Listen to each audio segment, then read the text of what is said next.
आप देख रहे हैं Pauli exclusion principle. According to Pauli, no two electrons in an atom can have the same set of all the four quantum numbers. It means किसी atom के किसी orbital में जो इलेक्ट्रॉन्स हैं उनके लिए चारों क्वांटम नंबर्स की वैल्यू सेम नहीं हो सकती। That is an orbital can not have more than two electrons. इसका एक मीनिंग ये भी है कि किसी ऑर्बिटल में दो से ज़्यादा इलेक्ट्रॉन नहीं हो सकते। बिकॉज 3, देखिए यहाँ पर ये लिखने में गलती हो गई है, यहाँ पर आप कर लेंगे 3 आएगा। बिकॉज 3 क्वांटम नंबर्स जो कि आपकी principal quantum number, azimuthal quantum number और मैग्नेटिक क्वांटम नंबर्स हैं, at the most may be same. It means N, L और एम की वैल्यू सेम हो सकती है, but the fourth must be different. Fourth आपका कौन सा है? Spin quantum number. तो spin must be opposite direction. इसे आप इस तरह देख सकते। इसके लिए आप एक एग्जांपल देख रहे हैं जो कि है आपका हीलियम। तो हीलियम में हम जानते हैं इसका इलेक्ट्रॉनिक कन्फिग्रेशन 1s2 है। तो हीलियम के जो दो इलेक्ट्रॉन हैं दोनों के लिए ही आप क्वांटम नंबर्स अगर निकालते हैं तो इधर लिखा है हीलियम का फर्स्ट इलेक्ट्रॉन और ये है हीलियम का सेकंड इलेक्ट्रॉन। तो आपने यहाँ लिखा है principal quantum number, azimuthal quantum number, magnetic और स्पिन। तो अगर फर्स्ट इलेक्ट्रॉन के लिए देखें आप तो आपके लिए जो शेल का नंबर है वो 1 है। तो जो n की वैल्यू है वही आपकी, यानी जो शेल का नंबर है वही आपकी प्रिंसिपल क्वांटम नंबर है। तो आप फर्स्ट और सेकंड इलेक्ट्रॉन के लिए n की वैल्यू आपने लिख दी है यहाँ 1। अब देखिए आगे l की वैल्यू आप जानते हैं। s के लिए अगर n की वैल्यू अगर हमें देखनी है तो हम यहाँ से देख सकते हैं कि s के लिए l की वैल्यू होती है 0। तो यहाँ पर दोनों ही इलेक्ट्रॉन s सब शेल में है, तो आपने दोनों ही इलेक्ट्रॉन के लिए l की वैल्यू क्या कर दी है? 0। अब अगर आप m की वैल्यू इस तरह से फाइंड आउट करते हैं कि अगर आपको m की टोटल वैल्यू चाहिए, यानी m की कुल कितनी वैल्यू हो सकती हैं, तो हम इस फॉर्मूले का यूज़ करते हैं 12+1। और अगर आपको किसी पर्टिकुलर इलेक्ट्रॉन के लिए कैलकुलेट करना है तो आप इसके लिए करेंगे, इसके लिए फॉर्मूला लेते हैं आप -L2 + L। क्योंकि L की वैल्यू 0 है तो L से जब आप -0 से +0 करेंगे तो आप जानते हैं 0 में माइनस और प्लस का सिंबल यूज़ ही नहीं होता, इसलिए यहाँ पर इसकी वैल्यू केवल होगी 0। अब जब आप स्पिन क्वांटम नंबर यूज़ करेंगे, देखिए स्पिन क्वांटम नंबर को हम इस बॉक्स में समझते हैं।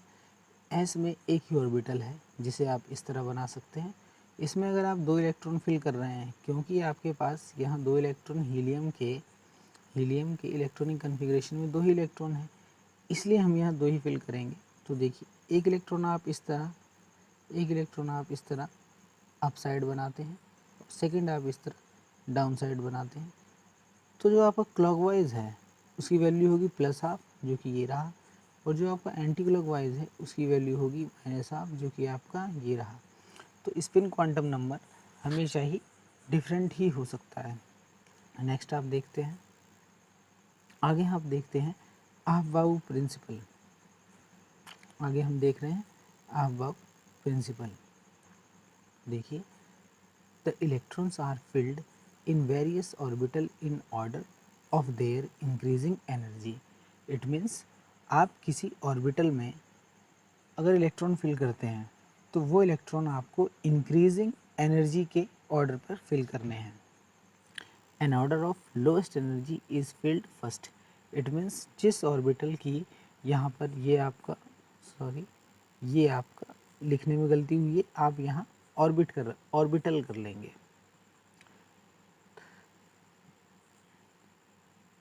तो आप देख रहे हैं कि जिस ऑर्बिटल के लिए एनर्जी की वैल्यू लोएस्ट होगी उसे आप पहले फिल करेंगे, और इनका इंक्रीजिंग ऑर्डर आप इस तरह लर्न करेंगे। इनका इंक्रीजिंग ऑर्डर आपको कुछ इस तरह दिया गया है 1s2, 2s2, 2p, इस तरह से। तो अगर आप इस सीक्वेंस में से याद लर्न करते हैं तो ये टिपिकल हो सकता है। इसके लिए एक फ्लो चार्ट दिया गया है जो कि आप बाऊ नहीं दिया था, वो है आपका ये। तो देखिए यहाँ जो वैल्यू है ये 1s है जो कि फर्स्ट शेल के फर्स्ट सब शेल को डिनोट कर रहा है। इसके बाद आपका सेकंड शेल है जिसमें 2 सब शेल हैं s और p। इसके बाद है आपका थर्ड शेल जिसमें 3 सब शेल हैं s, p और d। इसके बाद है आपका फोर्थ शेल जो कि s, p, d, f subshell को रखता है। और आप जानते हैं कि f से आगे आपके सब शेल नहीं होते, तो इसके आगे आप जितने ही शेल बनाएंगे वहाँ पर आपको f तक ही रखने हैं। तो देखिए ये जो लाइंस आपको दिख रही हैं इन लाइंस में ही आप इलेक्ट्रॉन फिल करेंगे। जैसे आपको दिख रहा है कि पहला इलेक्ट्रॉन s में जा रहा है, s के बाद आप 2s में आएंगे, तो आप कैसे आए, इस तरह आने के बाद आप वापस आ गए 2s में। अगर आपका 2s भी फुलफिल हो रहा है तो हम जाएंगे 2p, 2p के बाद 3s में, इसके बाद 3p में, 3p के बाद 4s में, और इसी तरह से आप आगे चलते रहेंगे। अब देखिए increasing order of orbitals is determined by n plus L rule. अब आपके पास यहाँ एक नई चीज़ है कि ये n प्लस रूल क्या है। देखिए अब हम बात करते हैं n प्लस एल रूल की। तो the subshell with lower value of n plus L has lower energy and it should be filled first. तो रूल आपका ये कहता है कि अगर आप ये जानना चाहते हैं कि किस सबशेल में इलेक्ट्रॉन फर्स्ट जाएगा, तो हमें उसकी एनर्जी पता होनी चाहिए। और एनर्जी के लिए आप n प्लस एल का रूल लगाते हैं। n आपका प्रिंसिपल क्वांटम नंबर है और l आपका एजीमुथल क्वांटम नंबर है। तो ये रूल लगाने के बाद जिसकी वैल्यू लोअर आएगी उसकी एनर्जी कम होगी और उसी में इलेक्ट्रॉन पहले फिल किया जाएगा। तो आप देख सकते हैं यहाँ पर आपने एग्जाम्पल लिया है 3D, यहाँ पर आपने एग्जाम्पल लिया है 3D और 4s। तो आप जानते हैं कि 3D के लिए n की वैल्यू होगी 3, और क्योंकि d सब शेल है तो d सब शेल के लिए l की वैल्यू होती है 2। इन्हें आप प्लस करेंगे आपका आएगा 5। इसी तरह 4s में जब n प्लस एल लगाएंगे तब आपकी वैल्यू आएगी 4।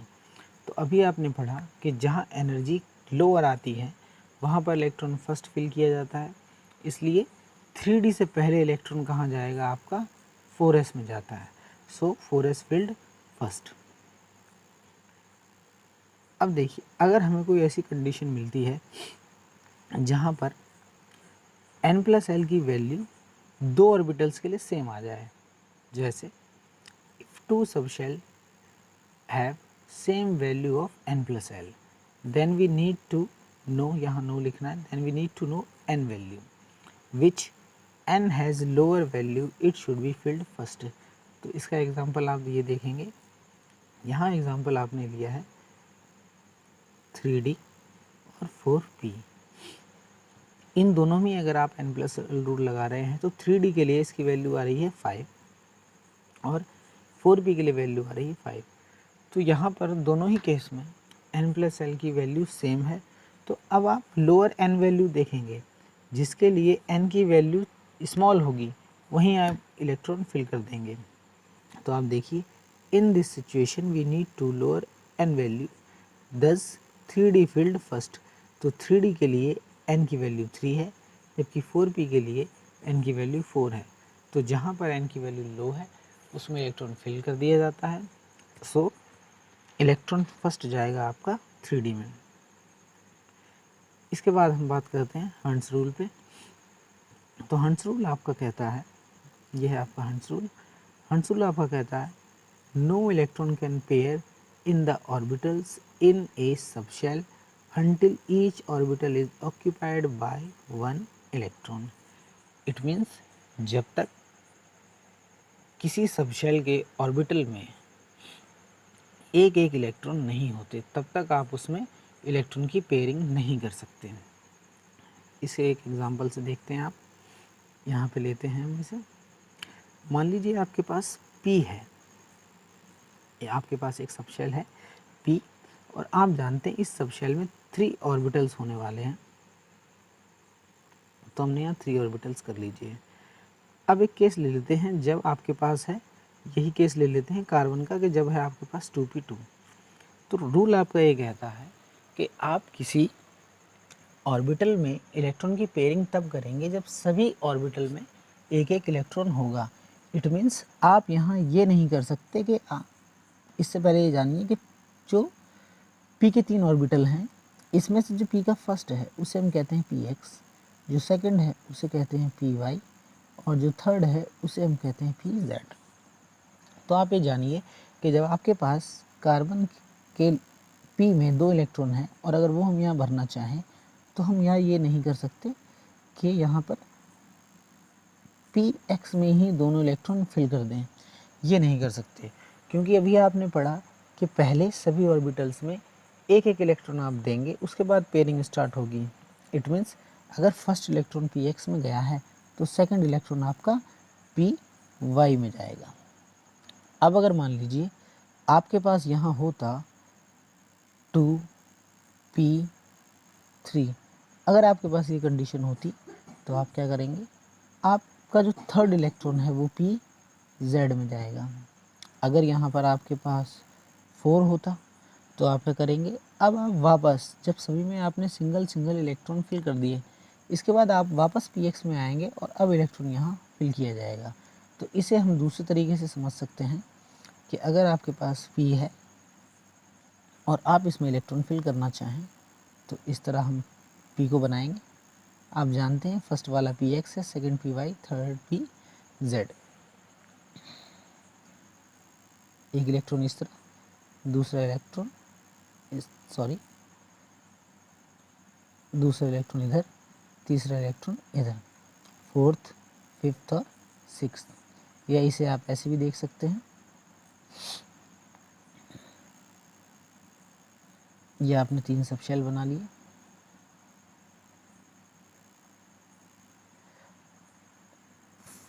फर्स्ट इलेक्ट्रॉन यहाँ आएगा, सेकंड यहाँ आएगा, थर्ड यहाँ आएगा।